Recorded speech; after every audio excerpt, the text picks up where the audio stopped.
Selamat pagi Profesor, Dokter, dan Dokter. Di sini saya Edwin Pranalaban, Residen Neurologi Universitas Udayana, membawakan hasil sebuah laporan kasus dengan judul Multiple Sclerosis dengan demyelinasi pada VEP dan SCP.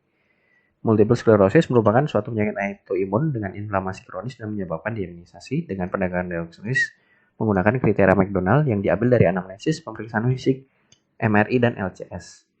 Pemeriksaan efek potensial dapat digunakan untuk menyajikan data tentang fungsi kuantitatif pada suatu sistem saraf pusat. Sebuah laporan kasus. Pasien perempuan usia 25 tahun mengeluh tebal pada kedua telapak kaki menjalar sampai ke dada sejak 5 hari sebelum masuk rumah sakit. Pasien mengalami gejala serupa 6 bulan dan 2 bulan sebelumnya, tetapi hanya dirasakan sampai ke lutut dan paha dan pasien sembuh sendiri sekitar 10 hari. Pada pemeriksaan neurologis didapatkan ada hipestesis tinggi dermatom T4 ke bawah. Pada pemeriksaan SEP upper extremity didapatkan latensi N13 normal, P20 normal. Pada SEP lower extremity didapatkan latensi N21 normal, N19 normal, tetapi latensi P37 dan N45 memanjang, menunjukkan adanya suatu lesi antara cervical 7 dengan thoracal 12. Pada VEP kedua mata didapatkan latensi P100 memanjang, amplitudo O1, O2, dan OZ normal.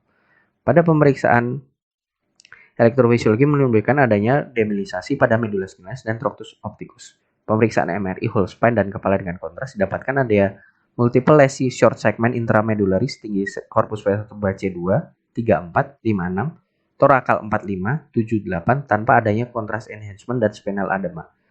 Lesi intraaxial multiple supratentorial berbentuk ovoid batas tegas pada cortical lobus frontal kanan kiri, parietal kanan, periventricle, perikalosal kanan kiri, dan periventricle cornu posterior kiri. Pada pasien ini diberikan terapi metilprednisolon dan dilakukan terapi off secara bertahap. Diskusi. Pasien perempuan 25 tahun ini mengalami keluhan tebal pada kedua telapak kaki dan sudah terjadi 3 kali dan semakin lama semakin memberat, merupakan salah satu gejala dari multiple sclerosis dengan clinical isolated syndrome. Pada pemeriksaan MRI didapatkan adanya disseminated in space sesuai dengan kriteria McDonald di mana terdapat lebih dari 2 lesi pada otak dan medula spinalis. Sehingga pada pasien ini dapat dinaikkan diagnosis multiple sclerosis karena sudah memenuhi kriteria McDonald di mana terjadi lebih dari 2 serangan dan lebih dari 2 lesi.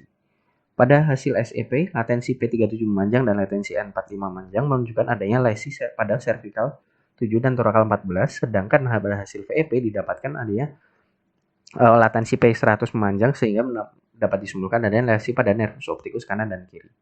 Pemeriksaan efek potensial ini berfungsi untuk menilai jalur saraf dan menilai fungsinya pada pasien multiple sclerosis dengan adanya pemanjangan latensi menandakan adanya suatu demyelinasi. Gambaran abnormal pada efek potensial dapat terjadi karena adanya demyelinasi, blok konduksi lokal maupun kerusakan aksonal. Sensitivitas pemeriksaan efek potensial bergantung pada panjang dari jaras yang diukur dan fungsi pada sistem saraf terhadap kerusakan lesi demyelinasi yang terjadi. Efek potensial sendiri dapat dilakukan atau memiliki fungsi untuk perbaiki atau mengevaluasi terapi pada pasien-pasien dengan multiple sclerosis yang mendapat terapi natalizumab fingolimod. Selain itu, efek potensial dapat digunakan sebagai untuk mengetahui suatu efektivitas suatu terapi pada penelitian fase 2 dan dapat digunakan sebagai suatu biomarker. Fungsi lain dari efek potensial adalah untuk mengetahui adanya memprediksi prognosis pada pasien-pasien dengan multiple sclerosis. Sehingga dapat ditemukan hubungan antara pemeriksaan baseline pada efek potensial dengan disabilitas pada masa depan yang diukur dengan Expanded Disability Status Scale. Terima kasih Profesor, Dokter, dan Dokter sekalian. Sekian presentasi dari saya.